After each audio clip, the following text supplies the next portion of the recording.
Hey friends, welcome back to my kitchen. Don't mind my crazy hair. I am still preserving over here and super busy doing all the things. Let me show you what I got going on. So I'm just making my own mixed vegetable blend for the freezer. So of course blanching the vegetables first, shocking them in an ice water bath. Like I said, then I'll dry them on cookie sheets with tea towels on them for a little bit, and then I will just take the sheets off and put them in the freezer. I like to do them on a flat surface in the freezer first, just kind of helps everything not like clump together. And then I will get them back out of the freezer into vacuum seal bags and then back into the freezer. But I will try to take some video as I go. It's hard to do that when I'm just trying to get stuff done, but I will try to show the process too. All right, here was the pickles I did the other day. Still working on pickles, just did some dills this morning. I have my last batch of bread and butters in the steam canner. And then I have a big pot of boiling water going because I'm gonna make my own mixed veggie. So I have a ton of carrots that I grew. I've already cut some up. I have some corn that I got from a local farm because mine's not quite ready yet. So I've gone ahead and got that ready. And I've also got some beans from them because I do have a bunch of beans. But you know what, I just wanted to do this like all at one time. So I just got beans from them. It was like a whole mix box. So you had to get the beans. So anyways, I'm gonna go ahead and blanch the corn, you know, like cook the corn first in the boiling water. Probably not quite as long as I would do it for eating. And then once I take that out, when my water is still boiling, I'll get the beans in here with the carrots in the sizes that I want. And I will blanch them for 3 minutes. Take that out, I'm gonna put them in an ice water bath, which I'm gonna get going here, and put them in there for like 3 minutes to cool off. And then I will get everything on big trays on paper towels or on trays that are lined with kitchen towels, and I will get that all so they're like dry a little bit, and then I will get them in the freezer. So I just go ahead and snap that end off, and then I just snap them the size that I want, roughly all the same size, so that way they cook evenly. Such a satisfying little snap too, isn't it?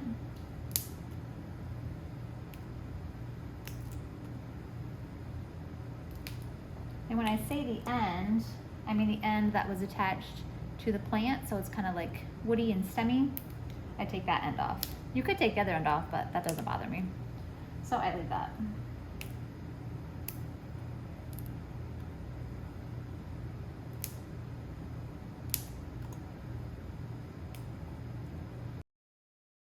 I just took the corn out to cool.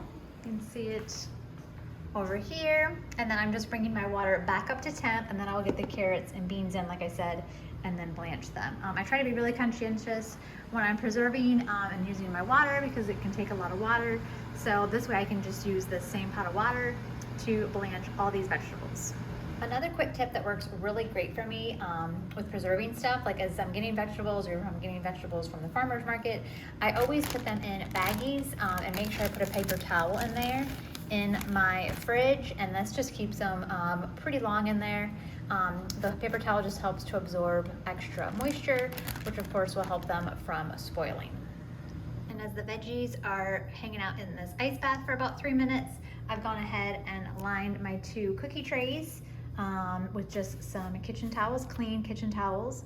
And then once I drain the vegetables here in the colander, I will get them on the trays of the towel to dry for a little while, and then I will remove the towels and put them in the freezer.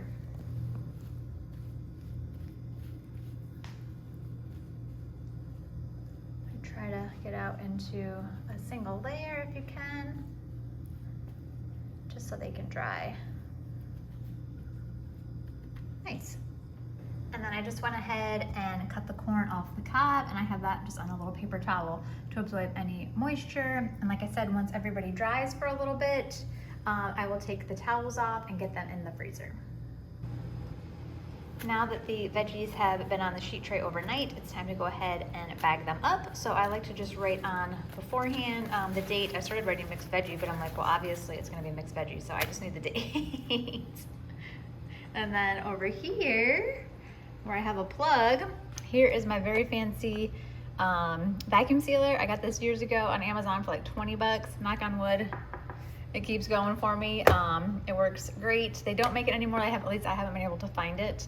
I'm just gonna keep running this guy until it doesn't run anymore. So I'm gonna go ahead and get all the veggies out and get them in a bowl mixed up first, and then I'll just scoop them into the bags and start sealing.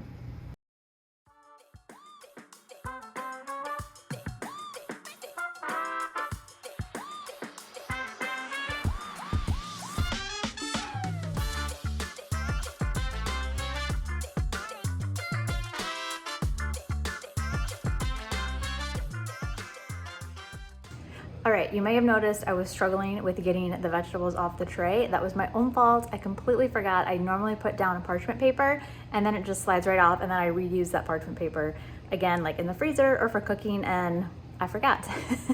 Lesson learned, don't forget the parchment paper next time. You also probably seen that I put in just a bag of frozen peas. I didn't grow enough shelling peas this year, so I just grabbed a bag of frozen peas to throw it in the mix because we like frozen peas in the mix. So now I'm just gonna keep on filling and bagging these guys all up for the freezer.